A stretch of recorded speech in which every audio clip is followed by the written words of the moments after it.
Support for this episode of PBS Reno Arts is provided by the Nevada Arts Council. Arts and creativity make us stronger, fueling innovation, prosperity, and thriving communities across Nevada.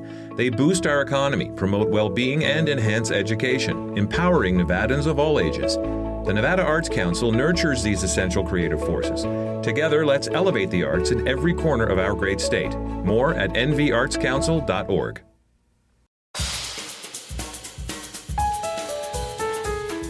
This is PBS Reno Arts. I'm Dave Santina, coming to you from the studio at PBS Reno in Reno, Nevada, and I'm excited today because this is a cool subject we're talking about. I'm sitting across from Ford Goodman, who, with his wife Lynn, is the founder of the For The Song charitable fund. And thanks for coming in to talk about this. I think this is really cool. So happy to be here. So we learned about this. I saw a press release, I think, and I just thought, what a cool idea that you have.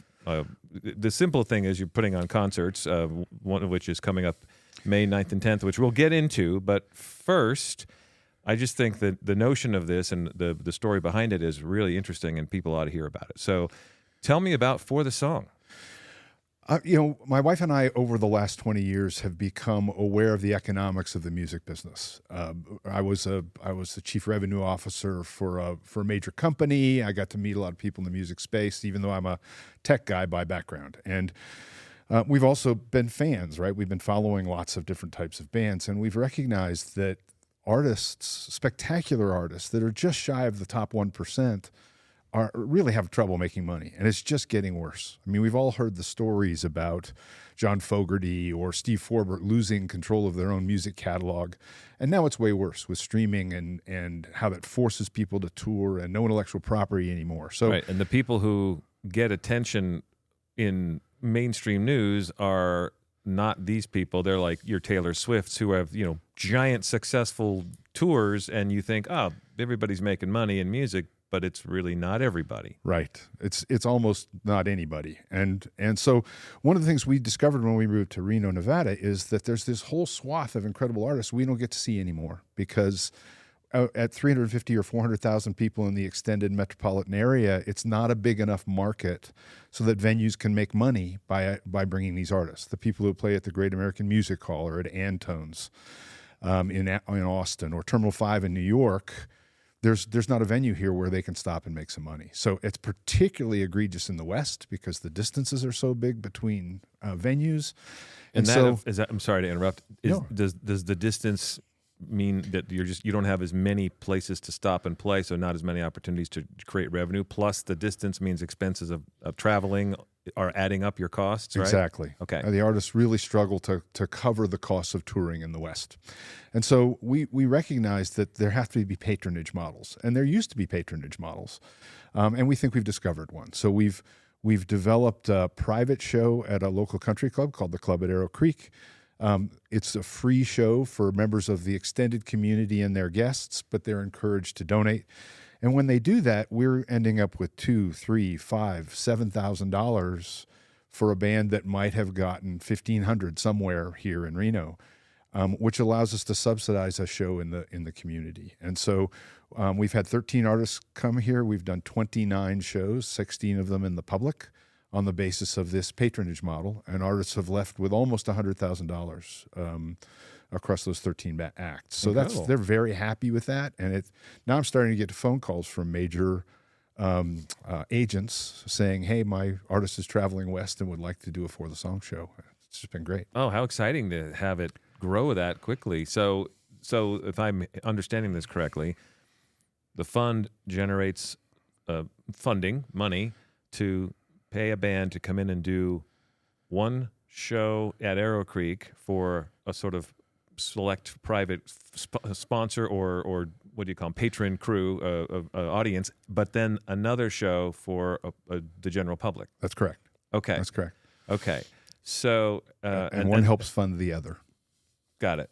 Because you make enough on the funded show that they can afford to do one for everybody else as well. Yeah, and to be very clear, we spend somewhere between $3,000 and $5,000 for each one of these artist visits. These do not make money, which is why we can do them, right? We are paying for hospitality, we're paying for their lodging, we're paying for the production, the sound, the sound engineer at all of the shows, that costs a lot of money. Yeah. So, and then we pledge that 100% of what we receive, whether it's donations at the Arrow Creek show or the tickets and the door or whatever deal or whatever we can guarantee we can get from the venue, 100% of that goes to the artists. So there's no opportunity for the song to recover any of that. Everything that a patron who attends pays that could go to the artist does go to the artist. And then we, on top of that, we pay for the production and the lodging and the hospitality. Okay, and so the fund itself how's the fund itself supported? 3 families, including the Conrads who own Arrow Creek, my family and another one in Arrow Creek, started this.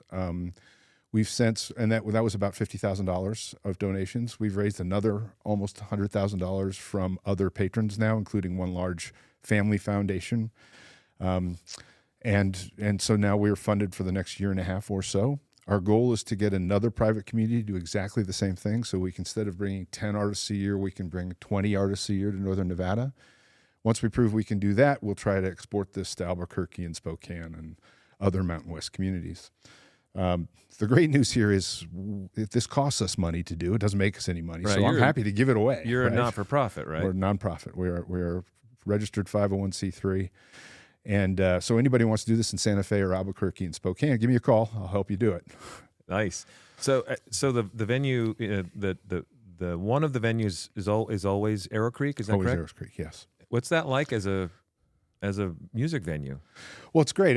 First of all, when the weather's good, and we can do about 4 of these a year, we do it outside. There's a natural stage out behind the clubhouse that sits above a huge grassy area. So we can get 350, 450, even 500 people out there. Our biggest crowd has been about 440. And that crowd, delivered over $8,500 for the artist, which was really fun. How wonderful, yeah. We've had 13 artists. That's another thing that we do as a fund. We guarantee them an amount so that even if people don't show up, they're going to make that amount of money. And out of the 13 acts, we've surpassed the guarantee 11 times, which is with everything the public has done. So, it's been successful. The artists have loved it.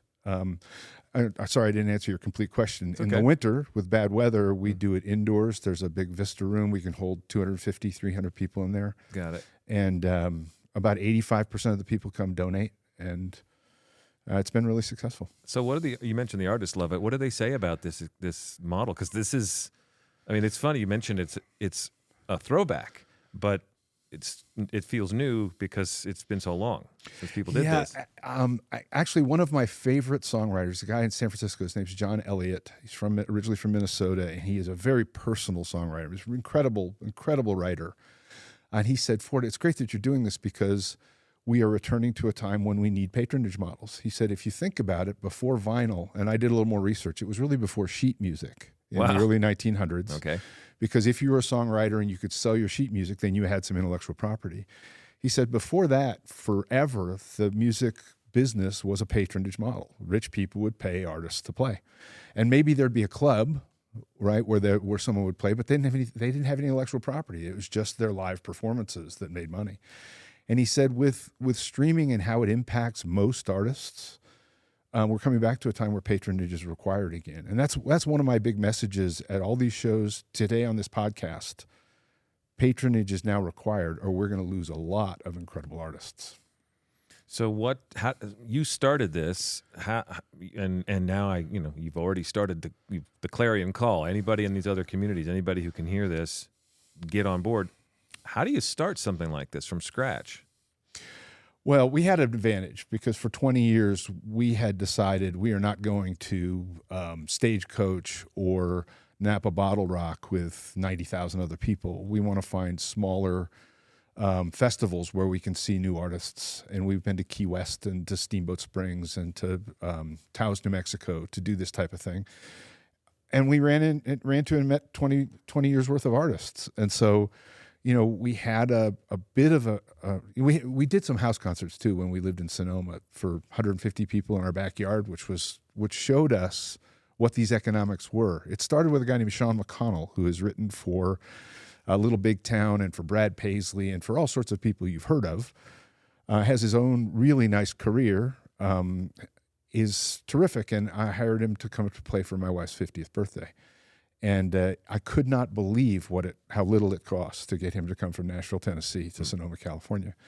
It turns out we actually paid double what we had to pay too. So we started to learn that if you're not in the top 1%, it's not a big fee that these guys are getting paid. And so we started to want to pay them, right? That's how we learned. And we had done probably 20 house concerts by the time we moved here 4 years ago, and realized, wait a minute, now we live in this gated community. I'm not crazy about the gates, but it's a lovely community. Right. And the Conrads have been very generous in seeing this problem and helping us use that as a way to bring artists to Northern Nevada. Conrads are? The people who own the club at Arrow Creek. Gotcha, okay.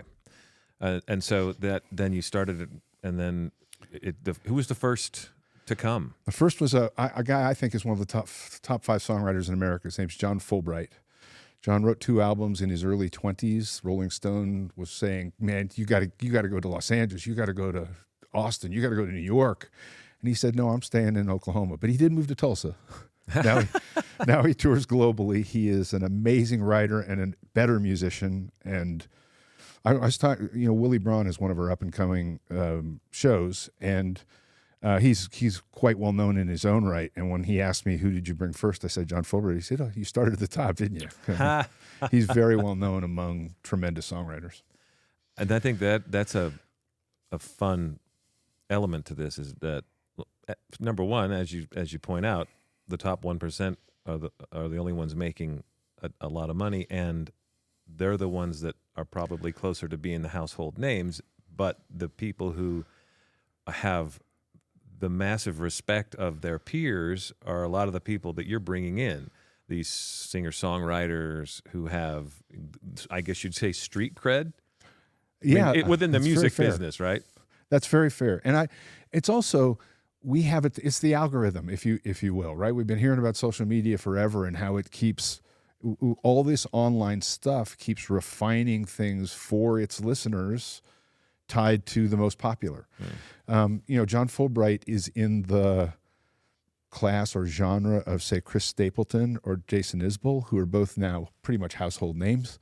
When they play somewhere, it's somewhere between $90,000 and $200,000 a night, and John isn't getting a 20th of that. Right. And that's, well, more than that, but it's ridiculous. But there are only so many slots. I mean, you can claim that one of the things that's always impacted the music industry in ways that we all know is the oversupply of musicians. If there's an oversupply, business is going to be pretty rough on them until they've got to a point of power where they can command a bigger wage. But that leaves some fantastic artists that just through luck didn't make it. There's a famous story about Garth Brooks. He was in a talent contest. He was up 8th of 10. There was a record producer there to see the first or second guy. Second guy got 6th. They put him in the second spot. And so those things happen. Why is it Zac Brown Band and not Reckless Kelly? Why is it Jason Isbell and not John Fulbright? Because you put them both on stage and they have the same kind of talent. Right, but it's circumstances and luck and timing and all of the things. And that's true of all sort of hugely known artists, I think, right? And a lot of them will say that. Like, look, I'm lucky. Yeah. I may be good at this, but I'm not so good that nobody else could do it. I'm lucky. Right. And at least the people I have the most respect for say that. Right. I mean, Tom Petty. Tom Petty's a great example of a guy I think who really understood what had happened to and for him.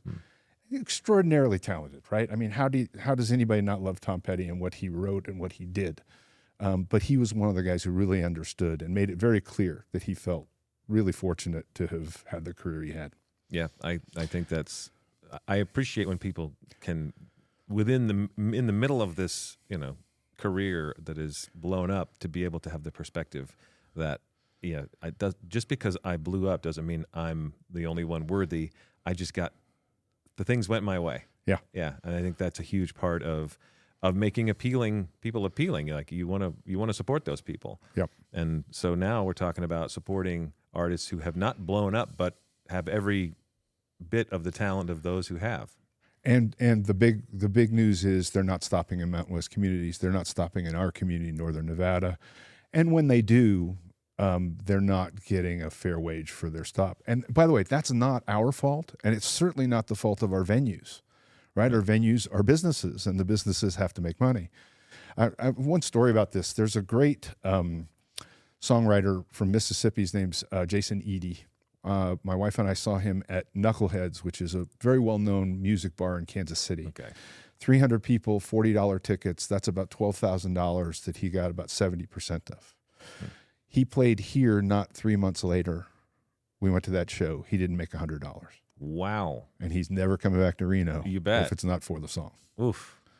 Right? Yeah, well, that's pretty stark contrast. Yeah, Wow. pretty stark contrast. Well, he wasn't well known here. Sure. That was touring west. This is what his agent could get him. Got it.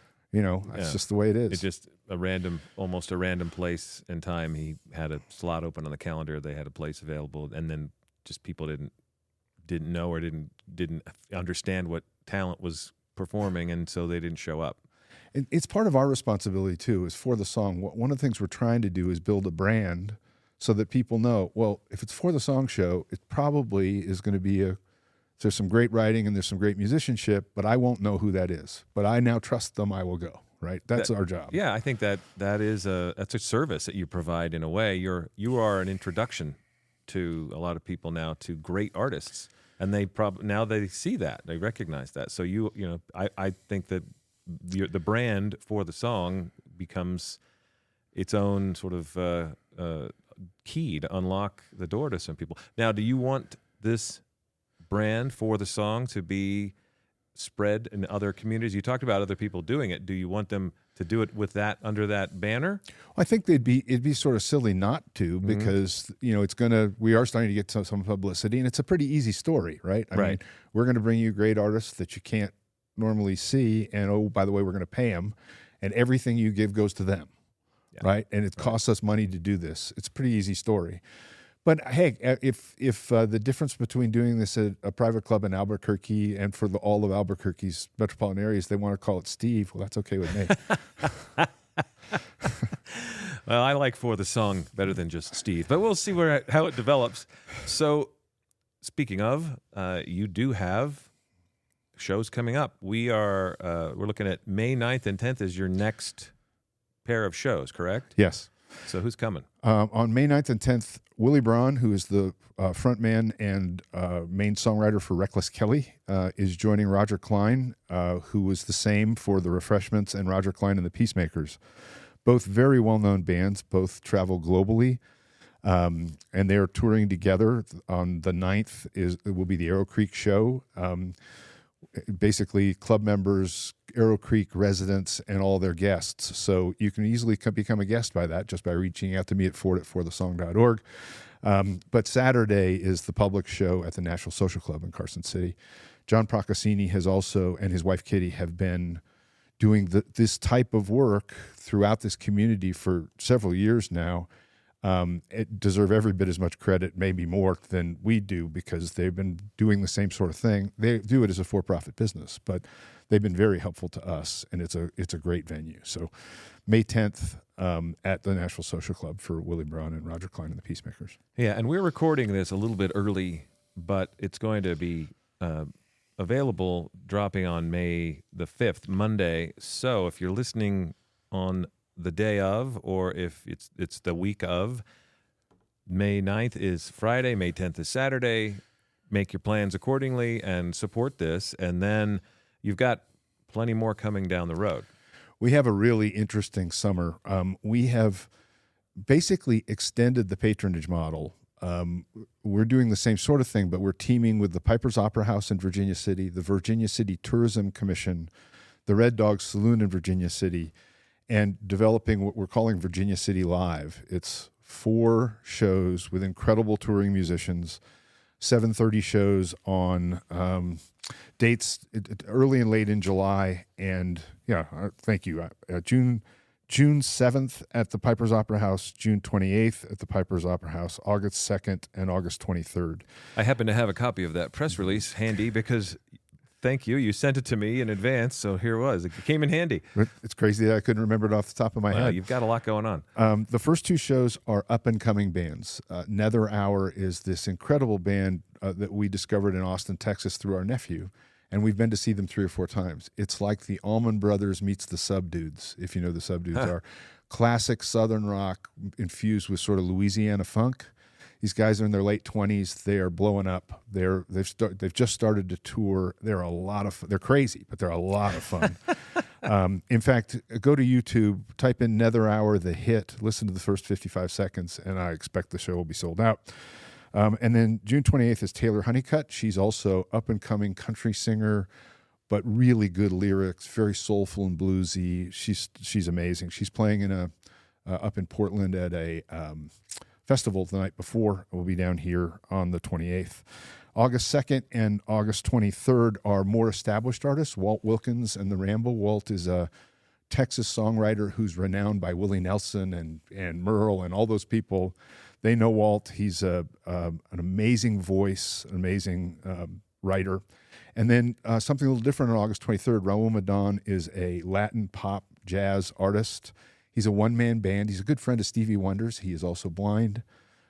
He plays multiple things at once. He's sort of like this one-man band, but quite famous. A real one-man band. A real one-man band, and he is amazing. He's played all over Europe for thousands. He lives in New York, and that's going to be a fantastic show. So that sounds incredible. Those are all Saturdays, and the Sunday afternoons there will be outdoor shows at Arrow Creek. Incredible. So you've got a summer set up here. How far ahead are you able to book these acts? Well, I'm looking to be 6 to 8 months out. I'm a little late right now booking October, November, and then by early June, we should be out into the early part of next year. Gotcha. Have you ever had anybody blow up too fast before you could get them on stage and they were no longer available? Yeah. That might be happening with Taylor Honeycutt right now, but there's a contract and she's coming. Yeah. And, we've had some really interesting situations. You might have heard of Django Walker, but most people, I'm sure, have heard of Jerry Jeff Walker, who wrote Mr. Bojangles. Django's his son. Django came here and performed last May for 3 shows, one at Arrow Creek, one at the Brewery Arts Center, and one at the Reno Public Market. Just killed it. And on that Saturday, I took him up to Virginia City to the Piper's Opera House just because. Okay. And he walked in and he couldn't believe it. By the way, if you haven't been to that venue, it's amazing. And he then called a bunch of the bands that were coming last summer because he knew them all. Walking around, a band called the Wilder Blue or Jamie Lynn Wilson, and called them and said, "You are just going to love this place," right there from the stage. So that was pretty fun. That's a great endorsement of that venue. And last time I saw you, we were both in there for a film premiere for a different endeavor that we happened to be invited to, and I had not been in Piper's Opera House in many a year, and it is gorgeous in there. It's gorgeous. It hasn't changed. I mean, I tell these artists, Mark Twain played on that stage, Lily Langtry played on that stage, Harry Houdini played on that stage, and it's the same stage. It hasn't changed. Wow, that is a quick pass through time there, a little time machine. Incredible to think about, and you're on the same stage as those names from the past. That's fun to touch history while you're making current history. Have you heard about the canted stage? No, tell me. The stage is actually angled down towards the audience. There's a slight slope. And so it takes a while for the artist to be comfortable with it because it's, you feel like you're rolling downhill. You feel like you're rolling downhill. That would be uncomfortable. I would think that would feel really strange. Or I don't know. People seem to love it. The artists seem to love it. But yeah, it is different. It's something they have to get used to. They love it once they're over the weirdness, right? Because right. I'm trying to, even just sitting in my chair now looking at you, I'm trying to think if I lean forward, if I feel, I guess I'm assuming they're not in danger of tumbling forward off of the stage, but in my head I've increased the degree of canter by a significant amount to make it more comical. But I think it would be fun. You get to see better, I suspect, and right. If you're in the audience, right? You right. probably if it's a band in a sort of a traditional setup where you got a drum kit in the back, maybe you get a little bit more view of the drum. I think it's a bit of an optical illusion, but yeah, it works. Cool.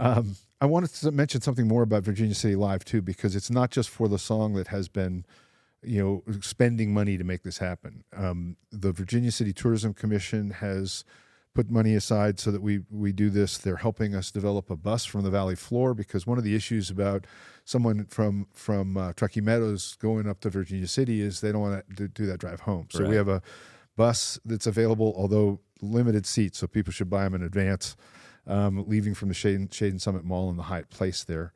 And the big thing is that Lauren Purcell, who you may know of, who owns the Red Dog Saloon, is also really helping by developing an additional act. There are pre and post show acts at 6 and 9:30 at the Red Dog Saloon. So you can buy a $50 ticket, see 3 different shows, 6, 7:30, and 9:30, and you can go back on the bus if you want, or you can drive up or stay up in Virginia City, and that's a really selfless thing for him to be doing. It's pretty amazing. They are celebrating their 60th year of music at the Red Dog Saloon. It's the 140th year of music at the Piper's Opera House. So 200 years of music, all coming together in this Virginia City Live thing. That sounds like a great time. So you if you have a ticket to the Piper's show, you are automatically allowed into the Red Dog? Is that how it works? How does that? It's a $30 ticket to the Piper's show. It's a $25 ticket to the Red Dog, and for $50 you go to both. Gotcha. Okay, I getcha. So so they're sort of supporting each other in a way. They are. And we'll have golf carts that it's only a block and a half, but we'll have golf carts that go up and down the hill if people want to ride. And speaking of canter, that hill is a real hill. Yeah, it's a real hill. So it's a short block, but it's a steep block. It's a vertical block. So it's if you haven't been, I highly recommend you check it out, because it is, it's a mining town from the olden days, and boy, does it have some steep hills. It's really fascinating to drive on and walk on. Yeah, just walking from one to the other, challenging. Okay. And when you're at the Piper's Opera House, make sure you talk to Renee, who works there, because she has ghost stories and pictures. Oh, nice. Yeah. All right. And pictures. Pictures. Now you're talking. I've been waiting for some legit pictures of a ghost for a long time. Okay. So it's a not-for-profit. It's a 501c3. I work for one of those right here.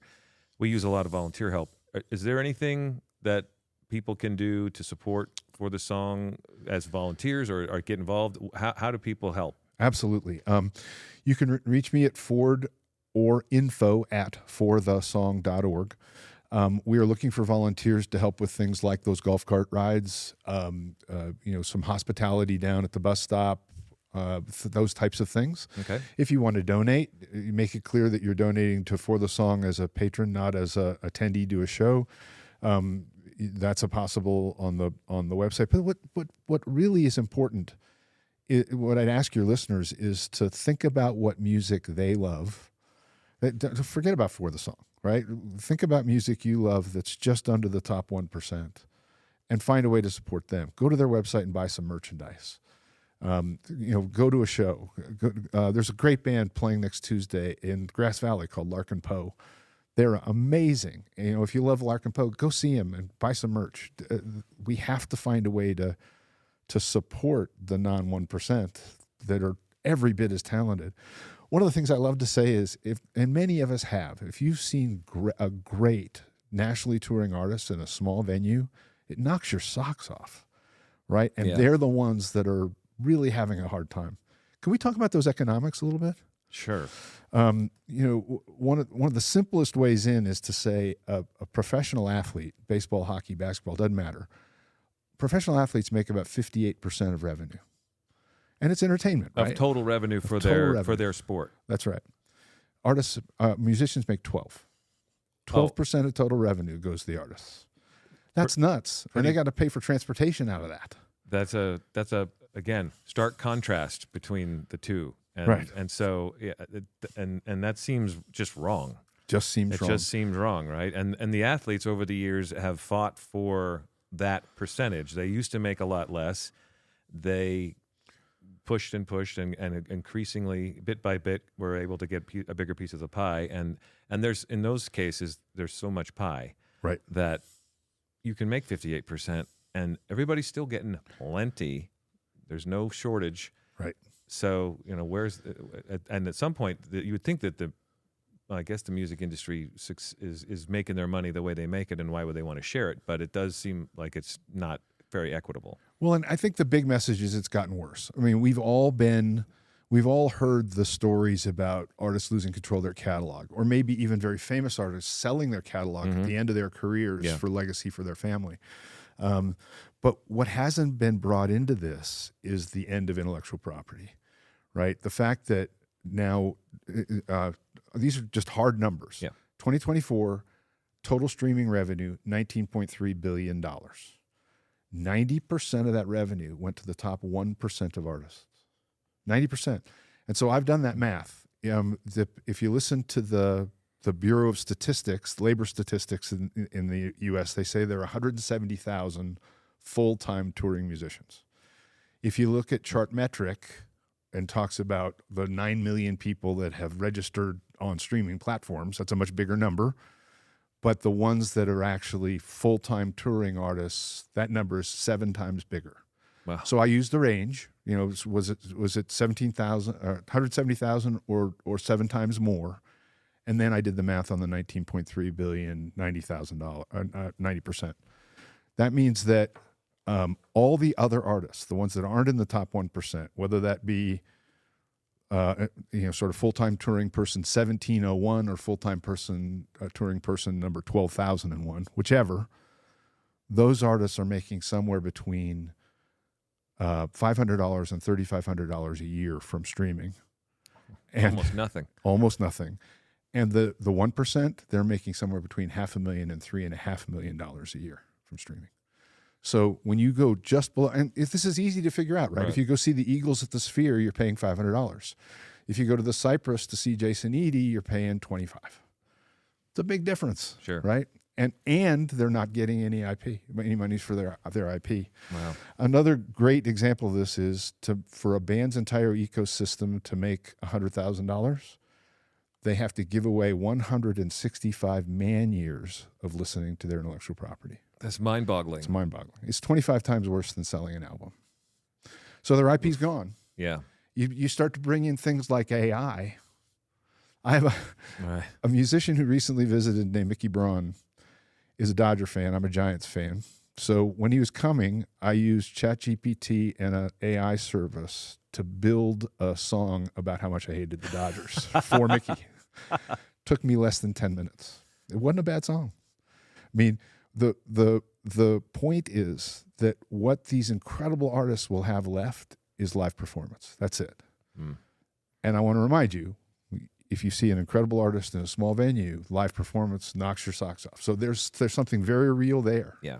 But that's what we have to patronize. That's what we have to fund. And so that's what we're doing, and that's what I hope everybody will do, is find the artists you love under the 1% and find a way to get them some money. Well, I hope that this little podcast reached at least one person who will show up and say, I heard about this, you moved me, and I'm on board, because that's what I would dream would be the result, because I'm ready. You got me. You sold me. I'm fired up. I want to go see a show right now. Well, come see Willie Braun and Roger Klein on May 10th at the Nashville Social Club, and come to the Piper's Opera House this summer. Fantastic. We'd love to see you. Thank you so much for coming and talking about this. It's important, and I appreciate it. I'm really honored that you had me. Well, all right. Before we go, I want to remind everybody who's listening to this podcast to watch Artifacts on PBS Reno via broadcast or stream on pbsreno.org or the PBS Reno YouTube channel or the PBS app. Lots of ways to do it. Also, read the Art Views columns at pbsreno.org. Those are terrific.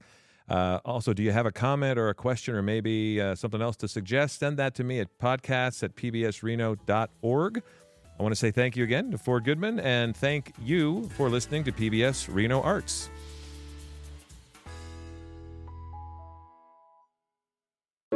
Support for this episode of PBS Reno Arts is provided by the Nevada Arts Council. Arts and creativity make us stronger, fueling innovation, prosperity, and thriving communities across Nevada.